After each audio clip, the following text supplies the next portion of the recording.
Pakistan match खुदा खुदा करके जीत तो गया, लेकिन इस पे तनकीद बहुत हो रही है कि जिस तरीके से जीता, जिस टीम के अगेंस्ट जीता, पावर प्ले में स्ट्रगल कर रहे हैं, बाबर जिस तरह आउट हो रहा है, एक प्लेयर फॉर्म में आता है तो दूसरे की फॉर्म जो है उस दिन वो परफॉर्म नहीं कर पाता। तो खुर्रम, आप क्या समझते हैं कल के मैच पे क्या जो तनकीद हो रही है ठीक हो रही है? बहुत बेहतर तरीके से मैच जीता जा सकता था। देखिए, रियलिस्टिक बात तो ये है कि थोड़ी सी मिस्टेक्स तो हुई हैं और आप अपनी गलती से खुद सीखना नहीं चाह रहे या सीख नहीं पा रहे हैं, ये मुझे समझ नहीं आ रहा है। क्योंकि देखें, कप्तानी की छोटी छोटी मिस्टेक्स जो होती हैं ना, वो सामने वाली टीम को आपसे दूर कर देती हैं। और कहीं ना कहीं प्लेइंग 11 में मुझे गलती दिख रही है।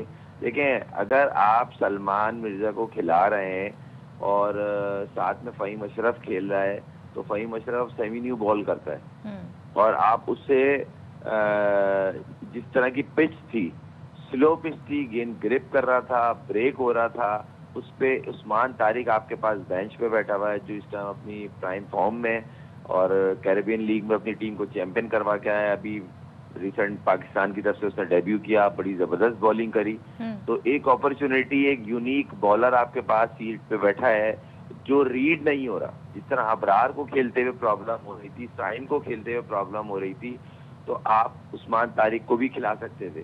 तो कहीं ना कहीं टीम की मैनेजमेंट से, टीम के कैप्टन से पिच रीड नहीं हुई, जिसकी वजह से उन्होंने नॉर्मली दो फास्ट बॉलर, एक मीडियम फास्ट बॉलर, एक स्पिनर और एक ऑलराउंडर के साथ वो गए, जो कि मुझे ऐसा लगा कि एक स्पिनर और ऐड हो सकता था।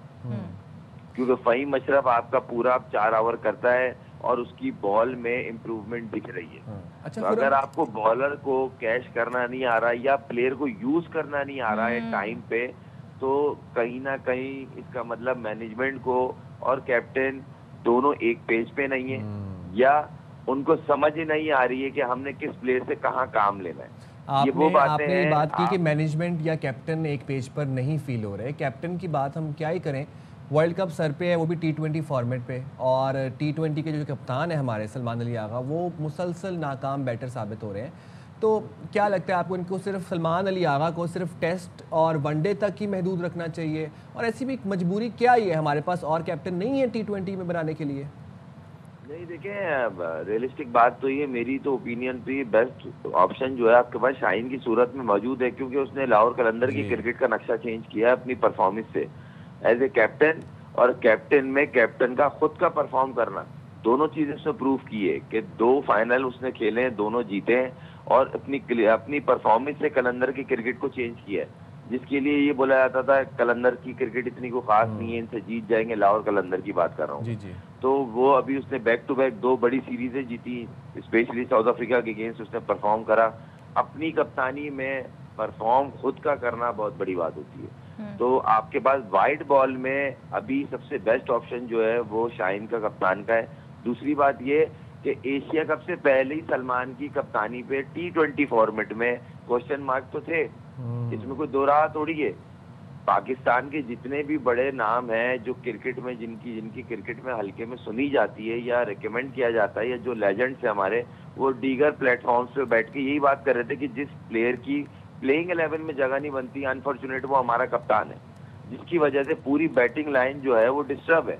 अब आप मुझे बताएं ना, सलमान अली आगा, बाबर आजम और रिजवान अगर एक ही प्लेइंग 11 में होते हैं, तो मैं आपसे ये सवाल कर रहा हूँ, इन तीनों का नंबर क्या होगा? बिल्कुल। इसकी वजह से फकर हाँ। इस बैटिंग, इन तीनों की वजह से, एक एग्जाम में विद रिस्पेक्ट, मैं किसी की डिसरिस्पेक्ट नहीं कर रहा, हमारे प्लेयर्स हैं वो, मगर इन तीनों की मौजूदगी की वजह से फकर जमान को मुस्तकिल सेक्रीफाई करना पड़ रहा है अपना नंबर। कल भी फकर का, मैंने कल भी एयर वाई पे बैठा हुआ नजीब भाई के साथ, तो मैंने यही बोला था कि फकर ने नीचे का जो डिसीजन लिया है वो इन लोगों की वजह से ले रहा है, जबकि वो है बेसिकली ओपनर ही।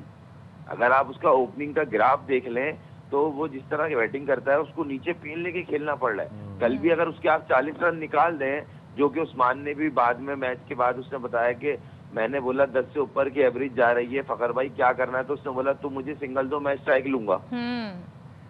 इस तरह पाकिस्तान के लेवल पे जाके कौन सा प्लेयर सेक्रीफाई करता है? जब आप स्ट्राइक लेने जाते हो तो आउट होने के चांसेस 200% बढ़ जाते हैं। एग्जैक्टली।